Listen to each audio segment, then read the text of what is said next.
Log on, tune in, find out. Another good idea from Cambridge. Regularly talking entropy and dissipation and generally fooling around. So Robert's going to talk to us today about maximum entropy production and its applications to fluid mechanics and planetary systems. Thanks, Robert. Thank you, Ronnie. So welcome. And well, I guess I'd first of all like to thank the Newton Institute for this opportunity to be able to present here and visit this institute. So we're going to talk today about the application of the maximum entropy production principle in turbulent fluid mechanics and planetary systems. Before I do that, I'll talk a little bit about some theory.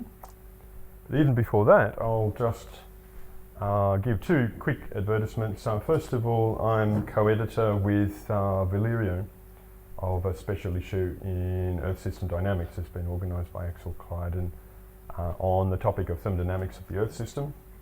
So the special issue is open to all people who are interested, so please send me your papers as soon as possible. And the second announcement is I'll be co-host with Roddy of a maximum entropy methods workshop in Canberra, September next year. And this will have a number of themes. So first of all, the theory of maximum entropy methods and also their application, and that will encompass entropy production related topics. You can see we picked a wide range of areas extending through all of the physical and biological sciences and engineering. So please consider that you should come along to our workshop. So my talk today, I'm going to talk first of all about, I'll give you an introduction to the maximum entropy production method and also an overview of Jane's method, which I believe and some of us also believe provides the basis of the MaxEP method, and then discuss the application to equilibrium systems. So this is well known, but it's an obvious example to explore. Then I'll talk about the application of MaxEnt to the analysis of steady state systems, both globally and locally, and the role of a potential which emerges from the analysis. I'll then talk about turbulent flow in a pipe, both in single and parallel pipes, to illustrate this MaxEP principle, and then talk about some recent work that I've been doing on exoplanets. So, first of all, some concepts. So, what is this maximum entropy production method? One way we could define it is that we can make a statement that a dynamic flow controlled system seeks a steady state at which there's maximum production of thermodynamic entropy. And so that's a reasonable statement of this hypothesis. And the example we've got here, of course, is the Earth climate system. And so the idea is that you have heat flow from the sun, which is setting up, because of a temperature gradient between the equator and poles, it sets up convection cells in the atmosphere and in the oceans. And those cells are such that this climate system is in a state of maximum entropy production. So that's what we mean by this. And if we analyse this, and the first proponent of this, of course, was Garth Paltridge in the 1970s, who developed a very simple 10-box model here with quite a bit of detail in his model, but 10 boxes are between the North and the South Pole. He had atmospheric ocean interactions, he had a fractional cloud cover, and the important thing was he had shortwave and longwave radiation in the top of each box and flows between the boxes. And originally he was just trying to explore this with an energy balance calculation, but he found that that gave many solutions.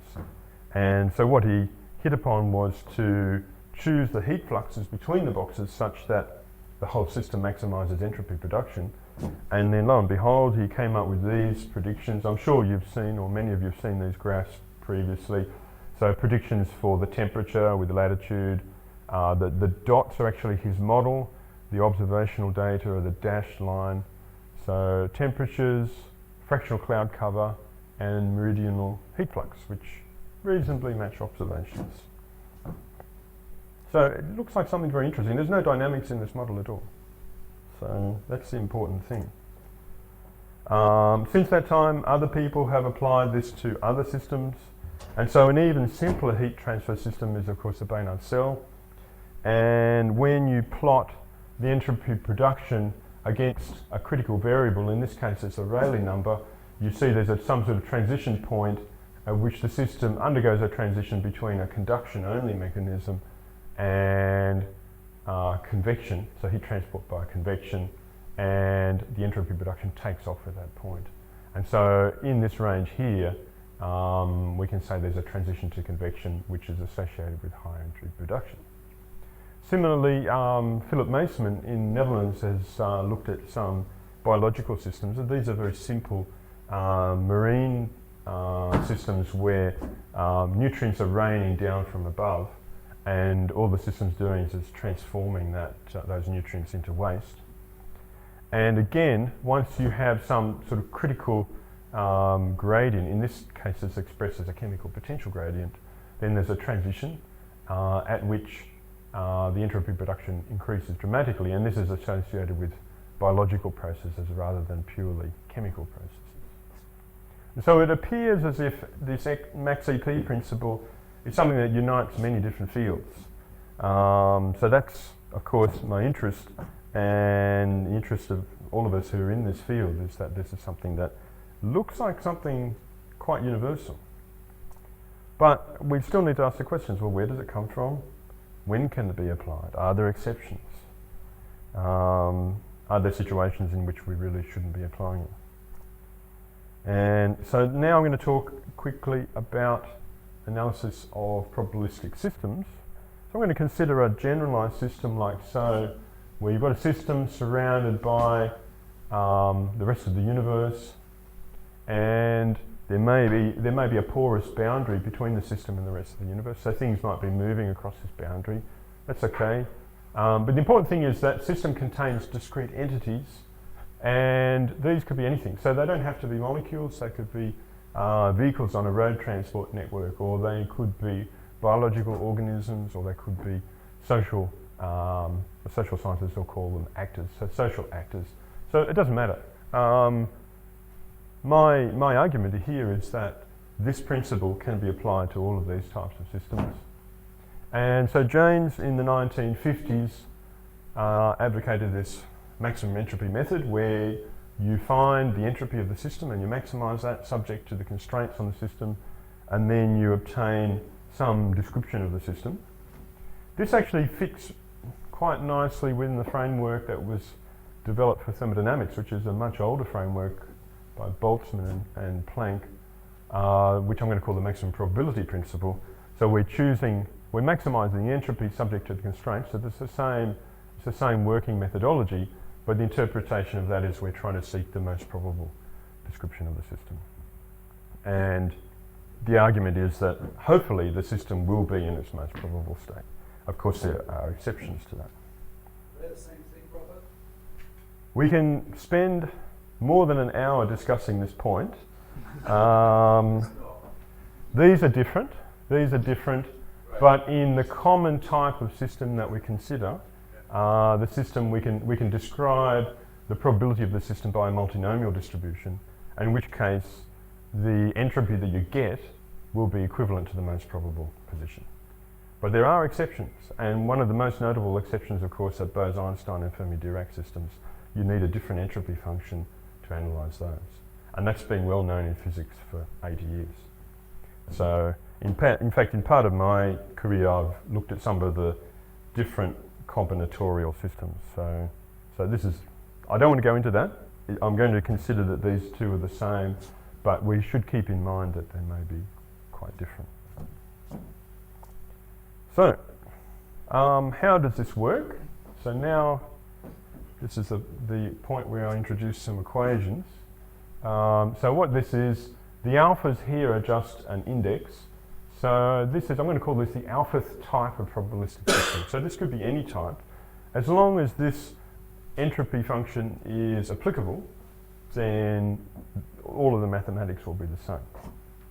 So here's a relative entropy function. What is this? This is the probability that some component, some constituent of the system occupies or is associated with some category I. And the QIs are the prior probabilities, so they're the probabilities of particular categories in the absence of any constraints.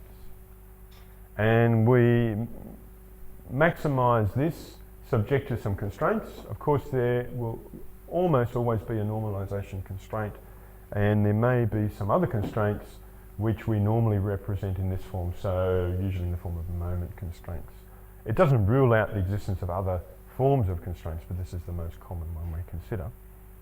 And so we do the extremisation and we obtain the most probable realisation, which is the Boltzmann distribution, like so, and we've got some Lagrangian multipliers in there and a partition function. So it's looking a lot like thermodynamics, but it's not thermodynamics. This is mathematics, and so it's more general than thermodynamics. The Bose-Einstein and Fermi-Dirac distributions, something isn't not applicable here because a state's not allowed to be occupied Yes. in arbitrary ways. Yes, well, I suppose we could develop the argument further and consider those situations. In those cases, you have a different entropy function. There, Yeah. So, although you can, in some of the thermodynamics books, you can get to those distributions with the same entropy function with some other types of constraints. So there's a lot of sort of mathematical equivalences out there. And then the really nice thing about this analysis is this mathematical structure that you get. And this is not just a thermodynamic structure, this is the general mathematical structure identified by James. So you obtain, when you feed that distribution back into the entropy, you get a maximum entropy. And conjugate to that, you can rewrite that in this form where we're taking the negative log of the partition function. We're going to call that a potential function, and we can write that like so. And we have first and second derivatives with a very nice structure here. So, for example, these second derivatives lead to reciprocal relations between the Lagrangian multipliers and the constraints. Either way, these are known as the Maxwell relations, thermodynamics. And there's a Legendre transformation between this matrix and this one.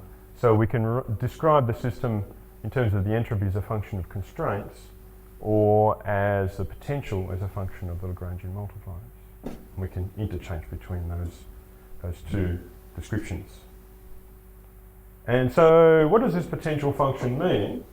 Well, my take on this, and this is essentially an insight that is obtained from thermodynamics, but it's not restricted to thermodynamics, is that if we've got a system in which we can change the entropy, now this is any entropy, it's not just the thermodynamic entropy. If we can change the entropy within the system or outside the system, then what we've really got to do is maximize the entropy of the universe. And so changes in entropy of the universe are associated with changes within the system and changes outside the system, and the sum of those must be equal to, or must be greater than 0. And then thinking through this a little bit further, now if we change the entropy outside the system, and it has nothing to do with the system, and that's irrelevant, but if these changes are connected in some way to the system, then the only way they can be is through either the constraints or the multipliers. So making this change effectively means you've got to change either the constraints or the multipliers. And so you can identify this term, or changes in this term, with changes in a generalised entropy production. I've kept some units here, so there's a constant here which carries some units.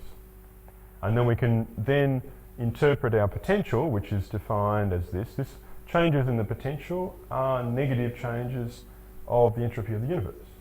And so you have this, in a negative sense, the sum of changes within the system and outside the system.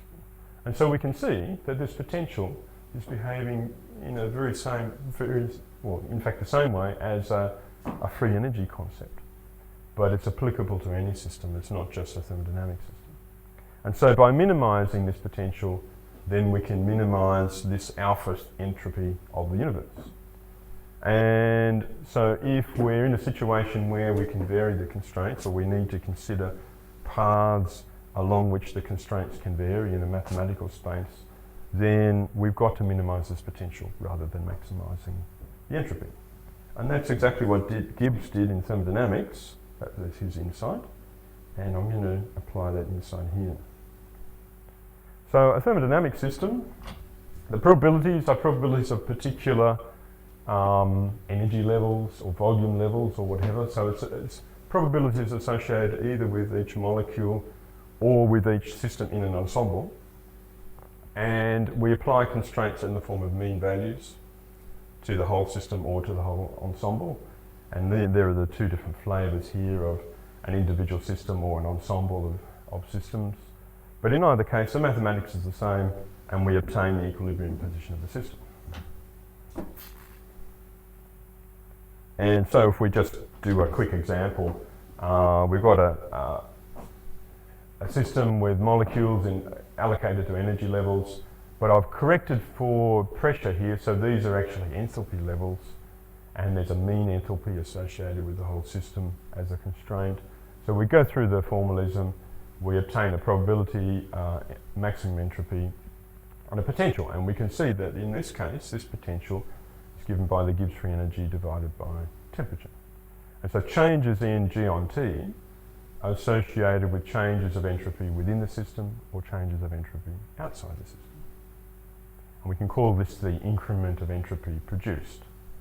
So in a sense, this is the governing principle. We've got to minimise this function, and depending on how these two quantities can change, the whole thing has to be less than zero, this sum, or in other words, this has to achieve a minimum.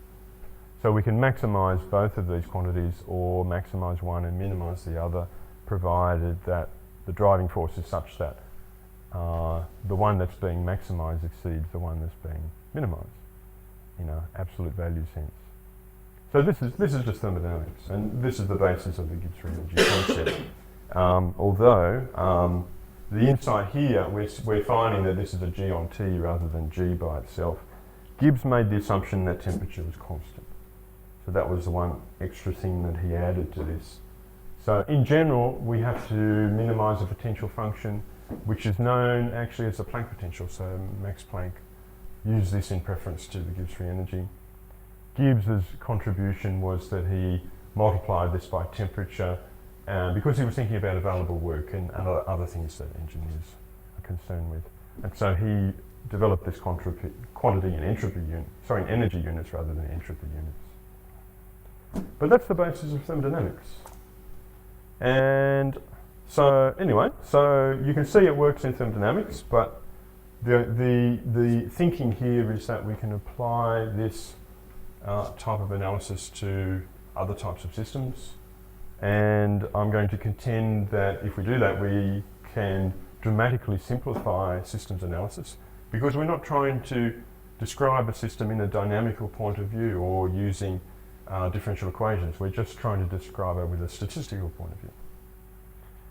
So we can take the mathematics that's used in thermodynamics, bring it into a generic context.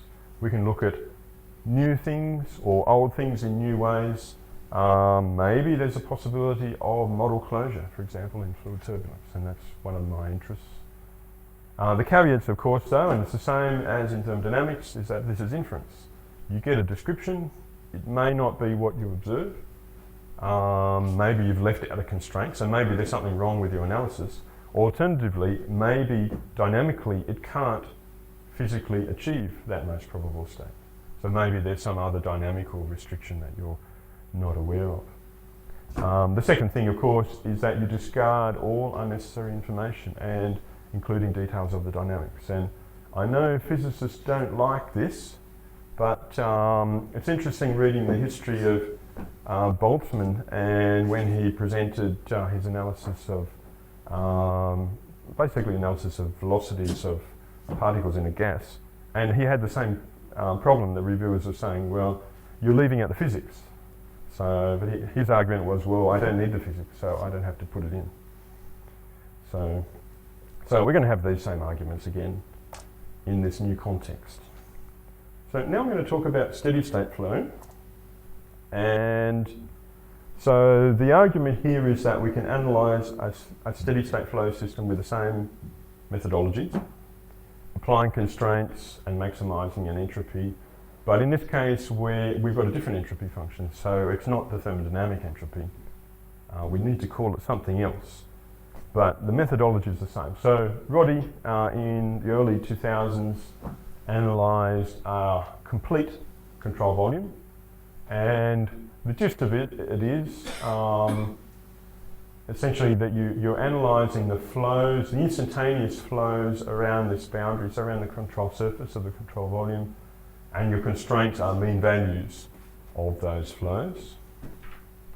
And similarly, or a little bit later, I came along and I decided to analyse an infinitesimal element within a control volume for various reasons, one of which is that fluid mechanics is entirely cast in terms of infinitesimal elements. And so you consider the joint probability of instantaneous fluxes through an infinitesimal element, and your constraints are the mean values of those fluxes. And the idea is that you apply Maxent and you obtain the steady state position. And just going through this I don't want to dwell on this, I'm just going through this quickly in a little bit of detail. So here's the area element, these are the fluxes. You're maximising an entropy subject to constraint, so you obtain a Boltzmann distribution with multipliers, these zetas are the multipliers, and a maximum entropy. And then you scratch your head and sort of think, well, how can I interpret what these multipliers actually mean? But if you go through a traditional calculation just of the entropy production, so this is the thermodynamic entropy here, if you calculate the thermodynamic entropy production within that element, then it looks like this. And so you can make the argument, because these quantities are all linearly independent, so you can turn them all on and off independently, then this, if we identify these multipliers as being these gradients, then we can just relate those two there. And so that's exactly what I did. And so we then can write the maximum entropy in this form here, and then we've got a potential which we've got to minimise, so using the same framework. And again, in some cases, but not all, this will give us, in this case, it will give us a maximum entropy production principle, but only in some circumstances, not universally. There is this case here where we could have a minimum entropy production principle consistent with minimisation of this potential. So that's all very interesting. If we wish, it's a bit slow today, come on. So, all right, to summarise, we can develop a local max EP principle, and it's not universal. So we have this, again, this interplay between changes of entropy inside the system and outside the system, just as we have in thermodynamics. We can also analyse a global system. And I've taken the liberty, sorry Roddy, I've taken the liberty to reinterpret your analysis. So all I'm doing here is we're considering fluxes around the boundary, and so in this case you obtain an integral around the boundary of this quantity with some multipliers, and your maximum entropy looks like this. And again, you can compare that to the entropy production of the whole system and identify your multipliers accordingly.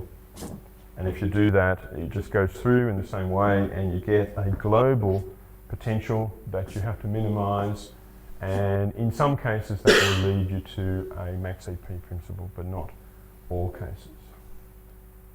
And it's quite a lot of unfinished business, of course, with all of this. So one of the obvious questions, of course, is how can we relate these global and these local analyses? And this is certainly something that I'm trying to work on.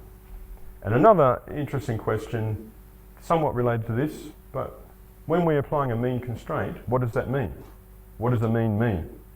I'm not trying to be funny here, but it actually turns out when you do some other analyses that I haven't got time to talk about here, a steady state is anything but a steady state. It actually appears to be fundamental to many steady states that they are actually fluctuating, and the fluctuations are extremely important. And so, for example, a turbulent fluid flow system, we know about that, but potentially also an economic system. So that it might be, in order to maintain a non-equilibrium steady state, maybe it's really quite fundamental that that system has to be fluctuating. So, interesting point, and something that I have a lot of interest in. So now I'm going to talk about turbulent flow in a pipe. And this analysis is actually purely empirical. All I was trying to do here was just to try and understand whether the transition between laminar and turbulent flow can be associated with an increase in entropy production. And of course, I know you'll tell me that it is, but it's worth going through the analysis. So fluid flow in a pipe, the way we normally do our calculations in engineering is we consider a head loss in the pipe. So this is an energy loss or a pressure loss just converted into different units. In this case, it's units of meters of fluid head. And what I've done here is I've put an absolute value sign here. It's not really necessary. This quantity is always positive. But what I want to do a little bit later on is consider generalized pipes. The flow could be in either direction. And in order to account for the directions, it's quite useful to put this absolute value here so that this can actually be positive or negative, just as long as we understand that a negative head loss is associated with a flow in the reverse direction. So we've got this head loss, we've got a Reynolds number, like so, and you can show deterministically or analytically that this friction factor, this F, comes through as it's related to the Reynolds number in laminar flow. That's fine. There's also a whole bunch of relations for flow in turbulent flow in a pipe. These are purely empirical. So these are some engineers in the 1930s just essentially established some of these as correlations on graphs. And I'm going to use those. So it's an empirical analysis, but the conclusions wouldn't be any different if I did it in a different way. And there's something called the Moody diagram, which shows how all this works. And so if you have flow in a single pipe, initially you'll start off as laminar flow here at low Reynolds numbers, and then so it'll follow this curve here, and then somewhere in this region, or possibly a little bit delayed, so there's sometimes a bit of metastability in the laminar flow, but it will undergo a transition. If the pipe is smooth, it will undergo a transition and follow this curve here, the smooth line.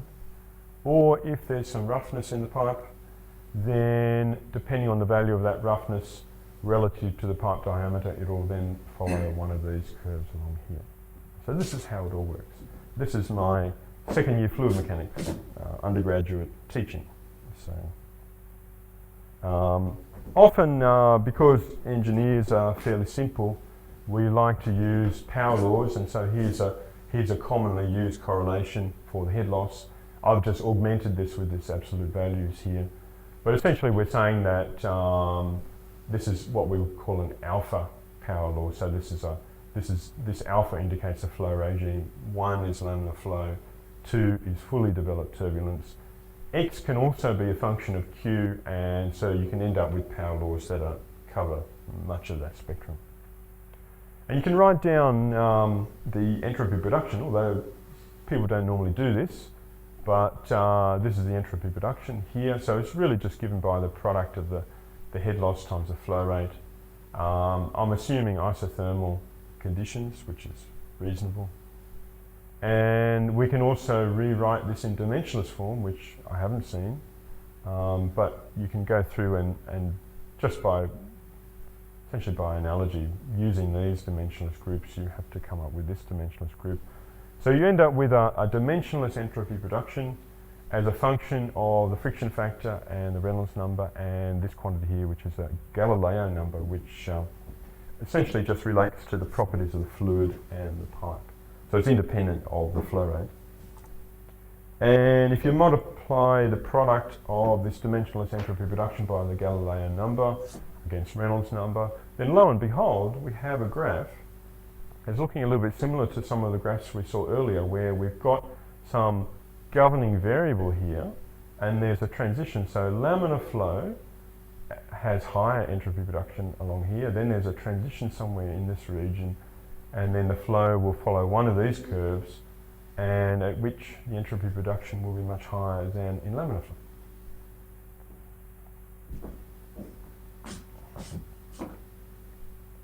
And this is looking very similar to previous analyses of Baynard cells, where we've got a transition given by a Rayleigh number, or ecosystems where we've got a transition indicating sufficient chemical potential gradient that we have the onset of life. So turbulent structures or convection structures or onset of life are all connected or appear to be connected through this type of analysis.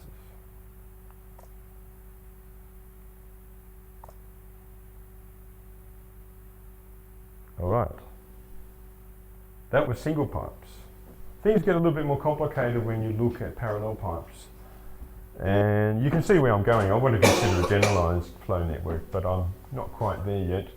But here's a very simple case of two parallel pipes. And I'm going to consider that they have a constant total flow rate. And just with some very simple principles, so the flow rates at the nodes must balance, same on either case. And the head losses along each pipe must be the same.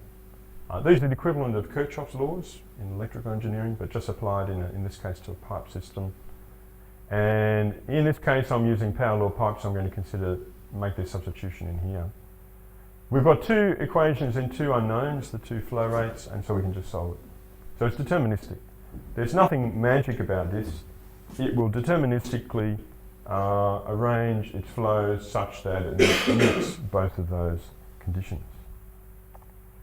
Some people have come along though and said, well, hang on, there could be a minimum entropy production principle along the lines of the principle advocated by Prigogine, which says that we need to minimise this, either the power loss or the entropy production, to minimise this quantity in order to calculate the steady state position. And it turns out that that is correct, but with some caveats. The firstly is that these have to be parallel pipes, so you can't have a more generalised form like the correlations I showed earlier. So they have to be parallel pipes, and they both have to have the same coefficient alpha, in which case then this principle applies. So it's looking like a very conditional principle. And also, there's actually no effective temperature. You can heat one of the pipes. You're not going to change anything in that analysis. So really this principle, first of all, is quite trivial because we can obtain the steady state anyway. This is a deterministic situation. Secondly, it's not really a minimum entropy production principle. It's conditional and it doesn't have a temperature dependence. So we've got one sort of rather trivial minimum entropy production principle, but we still have a more fundamental max EP principle which chooses between laminar and turbulent flow. And we can actually illustrate that with this pretty picture here. So what this is the entropy production here. This is the total Reynolds number. So this is just a dimensionless total flow rate through the pipes. And this is Reynolds number in one of the pipes. And what you can see here is it starts off at laminar flow. We have higher entropy production here. There's a transition somewhere here, and then it will follow this curve, which is the turbulent curve there. So the transition from laminar to turbulent flow is associated with higher entropy production. But subsidiary to that, at each particular value of the constraint, so each particular value here, we can draw these lines here which show the relationship between the steady state solution and the non-steady state solutions. I should say non-steady state. They're not really solutions of the problem, but non-steady state choices of the individual flow rates which don't satisfy the steady state. So that's the operation of both these principles. So we've got a minimum EP principle but also a maximum E principle to choose between different steady states. There's a nice little interplay there. We can apply this in another sense. We can look at parallel pipes with a head constraint, and this is actually analogous to an electrical network where we're applying a particular EMF to two resistors. So this is exactly the same situation, although in this case it's more complicated. These guys just have nice Ohm's law relations, but in hydraulics we have more complicated relations with these alphas. So how do we analyse this system? Well, the head losses through each pipe must be the same, so there they are there. We can't apply any sort of node or flow rate constraints because it would be meaningless. So we've got to look around for another principle. And it turns out we can apply a heat is work principle that essentially this head difference there applied to both of those flows is going to be lost. So this is going to be equal to the head loss or the energy loss through those pipes, and then we'll find that balance. And so again, in both these cases, we have a deterministic situation where we have two equations and two unknowns, so we can solve for the steady state, and that's fine. So there's nothing more to be said, except that some people have been running around and saying, well, aha, there could be a maximum entropy production principle associated with this, with the choices of the steady state compared to the non-steady states. And so you can go through this and analyse this, and you can prove that it actually works, provided, firstly, again, they must be parallel pipes, and secondly, they must have a constant alpha for both pipes, and thirdly, that there's no temperature dependence. And so really we have sort of very conditional maximum power principle to choose the steady state from the set of other non-solutions, which are non-steady state solutions. We still have the Poultridge principle, but it's now inverted. It now becomes a minimum entropy production principle for the choice between laminar and turbulent flow. And so if we analyse this, and we end up with this diagram here. So what we've got here, this is the constraint. So this is the head. This is the flow rate in one of the pipes. This is the entropy production. And so it starts off here at low values of the head. It starts off in laminar flow. You can see the laminar flow has lower entropy production here. And then it undergoes a transition, and then it moves to this state here, which is turbulent flow, which again has lower entropy production than the laminar. So that transition between laminar and turbulent flow is quite different, because it's obeying the inverse principle, a minimum entropy production principle, rather than a maximum. We can also analyse or compare the steady state solutions to non-steady state choices of the flows. And it turns out in this situation, in the previous case we had sort of two branches on either side. In this case we only have one branch on one side.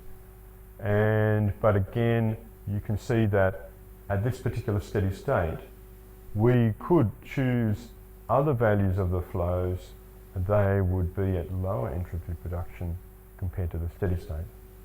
And so again, we have the interplay of two principles. One principle, in this case, a maximum entropy production principle to choose the steady state from the non-steady states.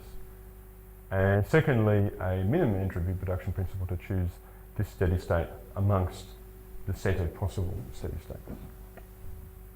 So I hope that's not all very confusing, but I guess it really does illustrate the fact that these things can go in either direction, and it also illustrates the fact that there's a lot of confusion out there amongst different entropy production principles of different type. But to summarise that, in a single pipe we've got the Poultridge principle to select between laminar and turbulent flow. In parallel pipes with a total flow rate constraint, again we have the Poultridge principle, but we have a trivial min-EP principle to choose between the steady state, to choose a steady state from non-steady state flows. In parallel pipes with a head constraint, the whole situation is inverted. And this inversion was actually foreshadowed by some other people in the literature, so I'd like to mention their work as well.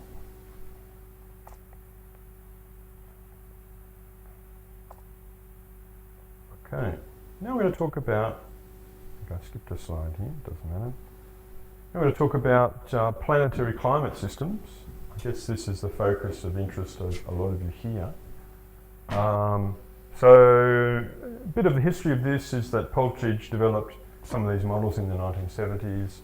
There was quite a bit of controversy in the 1980s or so, and then other people lost interest in this as as a methodology, but that interest has picked up in the late 90s and through from there.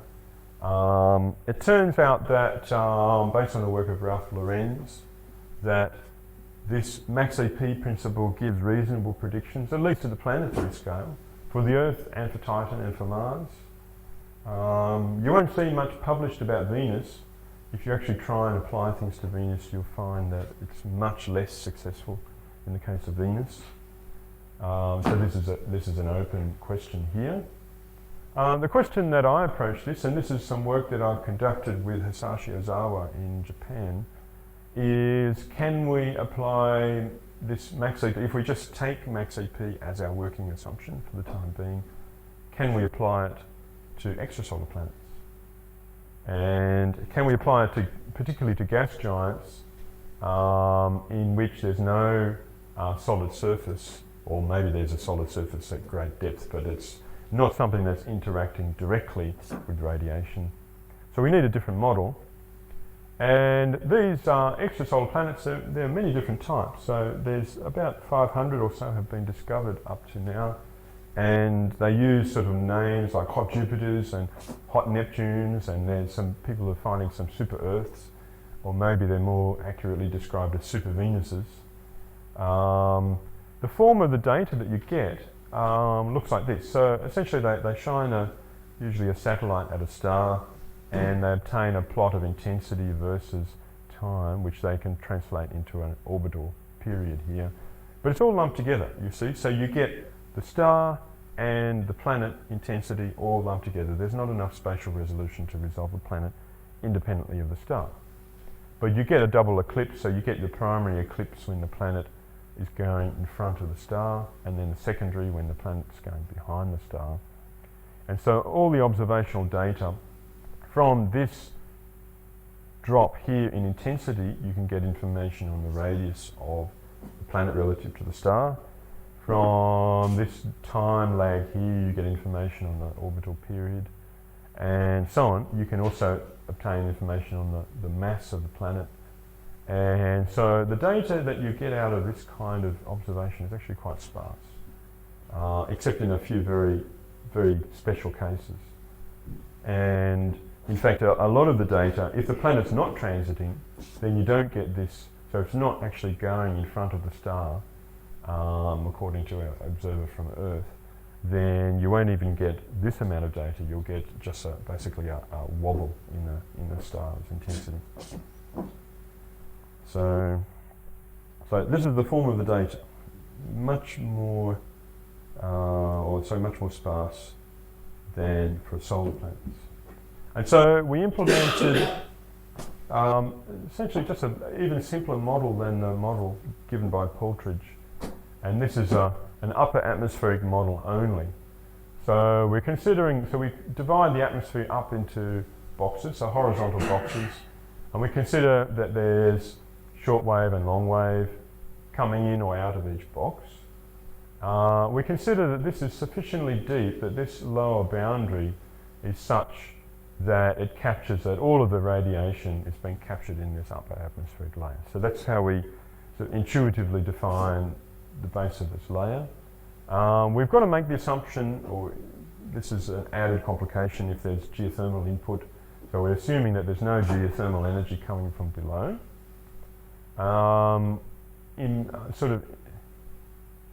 We have to assume, or it's implicit in the analysis, that we don't have to worry about the diurnal cycle or the yearly cycle. And in the case of these extrasolar planets, we're going to consider that they're tidally locked. These hot Jupiters, they're tidally locked to the star, orbiting very close to their parent star. And so you have a day and a night, a permanent day and a permanent night side. And going to also, implicitly, we're assuming that we have a very rich dynamics, and what I mean by that is the dynamics are so complicated that we're not going to consider the dynamics, but all we're saying is that there are sufficient dynamics that we don't have to worry about the dynamics, so there's no sort of special dynamics that we have to concern ourselves with. And so we implement just a sort of typical model of of the input fluxes. On the day side, we just have this sort of standard model with an albedo and a correction factor for the angle of incidence of the starlight. On the night side, we've got a sort of, this is a little bit cooked, but essentially we have to infer some nighttime radiation onto the planet, and it actually turns out not to be very sensitive to this parameter, so this is not too much of a problem. So we've got fluxes on the day and the night side, and so we're going to maximise the entropy production, which is this, subject only to the total energy balance. So there's no dynamics there at all, not even conservation mass or conservation momentum in there. It's a very simple model. We end up with a 6-parameter model, like so, and it turns out these first 4 parameters are the sorts of parameters that the extrasolar people have been getting. So these certainly for transiting planets, they can have some indication of these parameters. These last 2 parameters, the albedo and the nighttime flux, are much more difficult, but we can make some educated guesses and end up in the right ballpark. And so we've applied this to some extrasolar planets, and the first one we considered was this one with a beautiful name, HD 189733b. Rolls off the tongue. Actually does roll off the tongue after you've been studying for a few months. This is a hot Jupiter. I don't know what this constellation is, but I guess it's in the northern sky, 63 light years away. If we look at the type of system that it is, you have it's a dwarf star. It's a little bit smaller than our sun, so slightly lower temperature. The radius of the star, so you can see that, smaller than the sun. The planet is just a little bit bigger than Jupiter, but the orbital distance, or this is the semi-major axis, 0.03 AUs. So this Jupiter-like thing is whipping around a star in 2.2 days. So this is just an incredible system. And so we implemented a 100-box model, and there's various reasons why we chose 100 boxes rather than just 2. We're trying to get a bit of resolution in our calculations. We had to make some working assumptions for the albedo and the nighttime flux. The albedo, you get some kind of indication when you go through some of the papers in this field. So in this case, some of the people who've worked on this planet have suggested an albedo of this range. The nighttime flux, we have to admit, is a guess, but it's not unreasonable. In fact, it's not very sensitive to this value. And so what do we get out of this? I don't know how well you can see this, but this is temperature. These are the 2 fluxes. This is the meridional heat transfer. This is the entropy production as a function of longitude. So this is, what we did was, it's more or less an orange slice model, a longitudinal wedge model of the planet. It's not necessarily the best model, but it's a model that coincides with the data. So it was important to us to choose something that we could compare to some data. And these 2 lines here, the solid lines, are our model. And what we did was we implemented all of this using a Monte Carlo analysis to choose slightly different values. So values of these parameters perturbed by up to their reported error margin. There's quite a bit of error in some of these quantities. So this is our prediction envelope, these 2 solid lines here. And you can see here these points. Now they're not actual data. They're not actual observations of intensity by longitude on this planet. What these are actually an inverse model of the observational data. So they've interpolated, these authors here have calculated these values based on the lumped observations of the star and the planet together. So I don't want you to think that this is actually real data, but in any case, there is a reasonable fit. I won't say it's a very good fit. There is a reasonable fit to the data. We're certainly within the same order of magnitude in our predictions of our temperatures in this case. There's something going on here. It looks like that there's the way I interpret this, it looks like there's a piece over here that should be hotter, has slipped out over onto the night side. And maybe this, if we're going to interpret this, maybe this is indicative of some sort of very large scale convection mechanism or large scale storm or something on this planet. So there's the temperature. You've got the shortwave flux, the long wave flux, and what's really curious, both in the temperature and the long wave, is that you have this flat region here. And this is just something that comes out of the MaxEP model. I can't get rid of it. I'm not sure I fully understand it.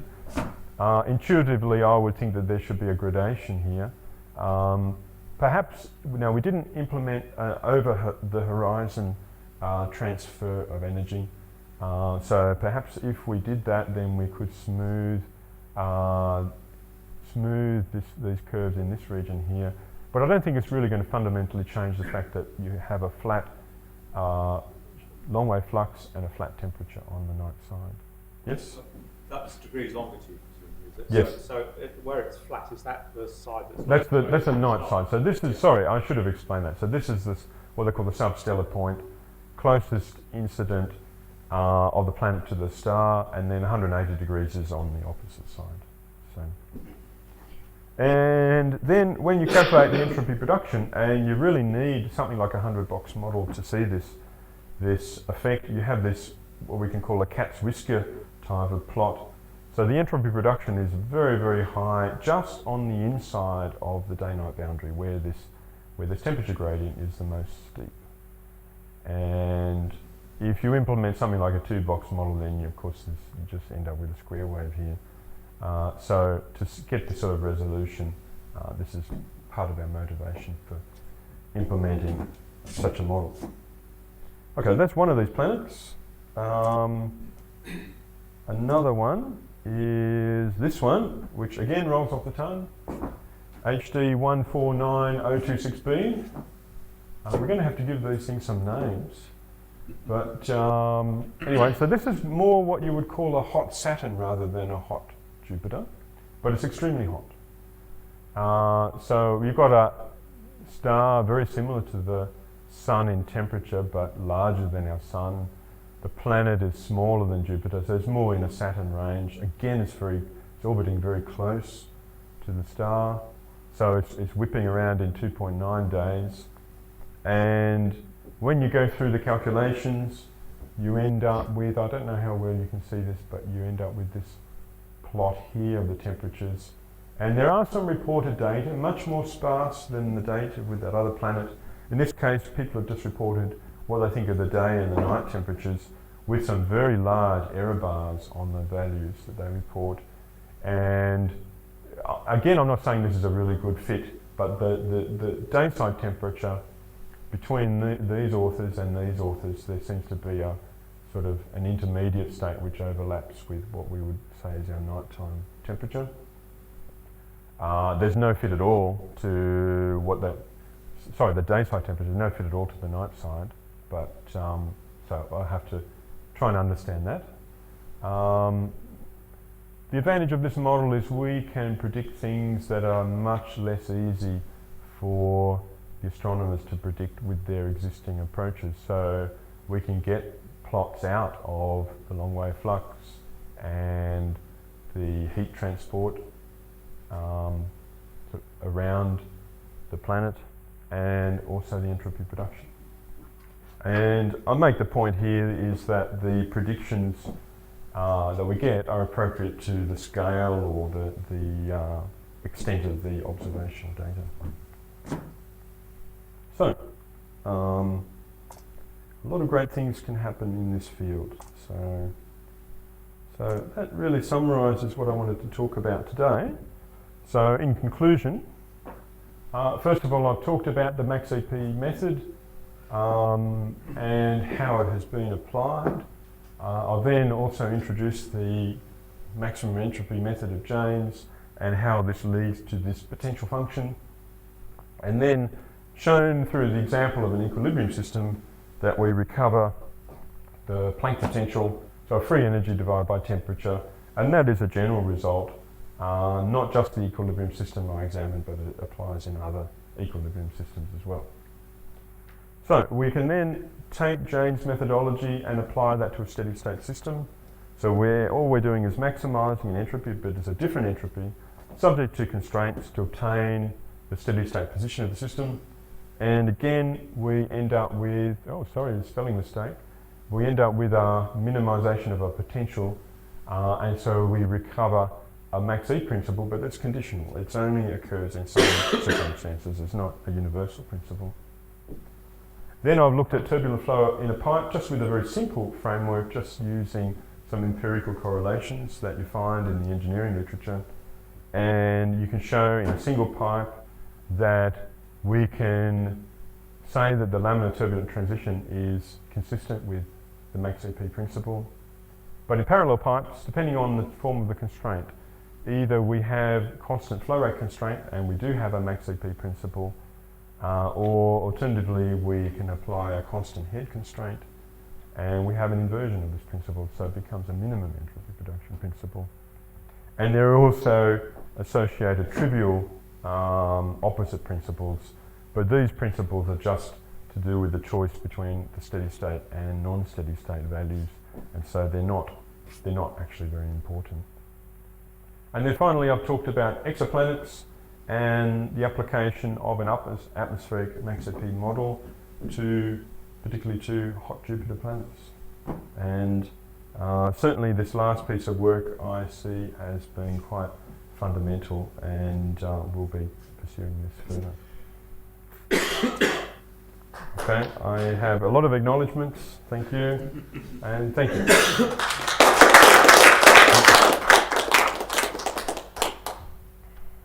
Questions for Robert? Go ahead, John. Yes.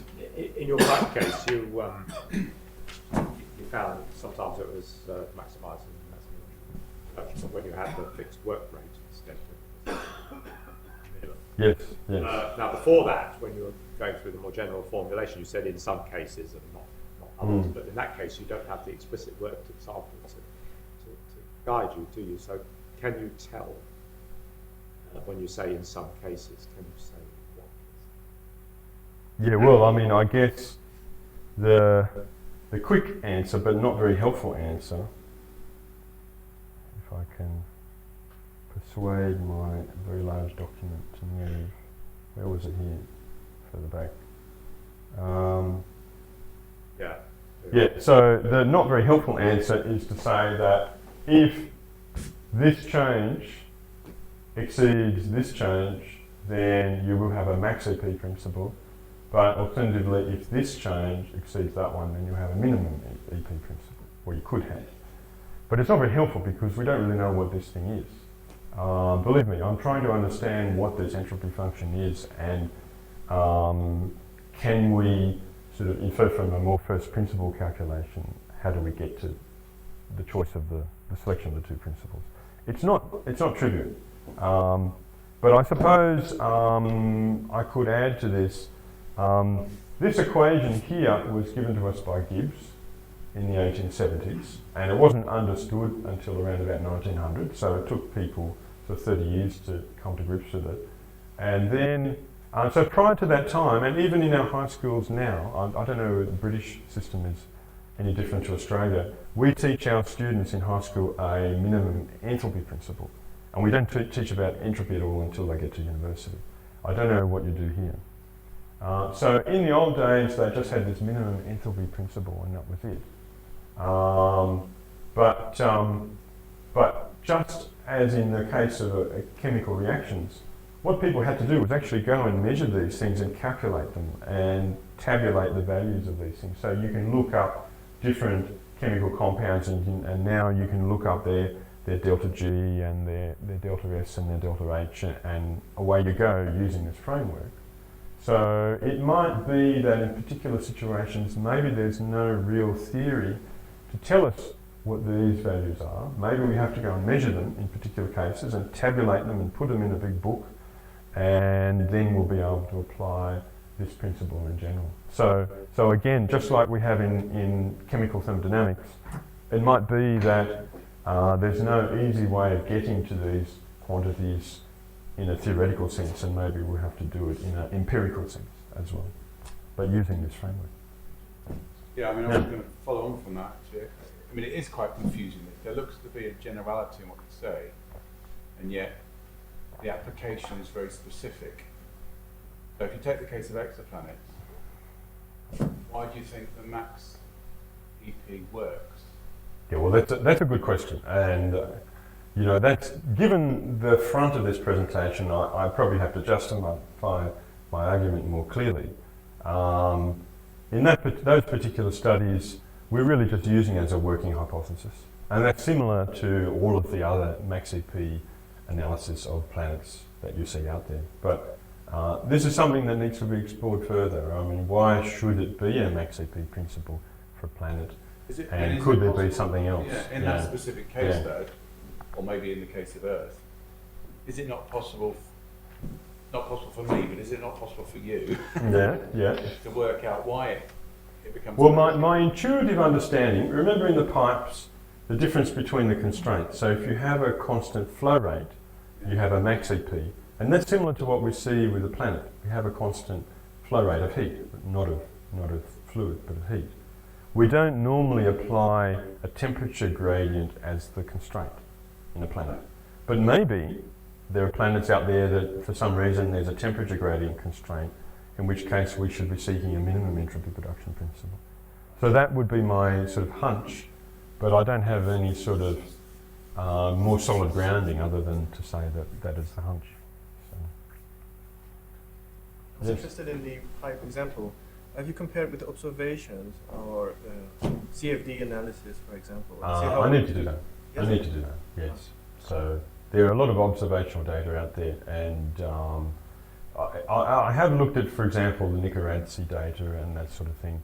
You know, the data from the 1930s, and then the sort of US data from the 1950s. There's quite a lot of that data around, but there's data of various qualities and so on. It really needs a lot of time to go through all of that data and one comment understand on the mean aspect. I mean, yes. So you're maximizing a function. And Yes.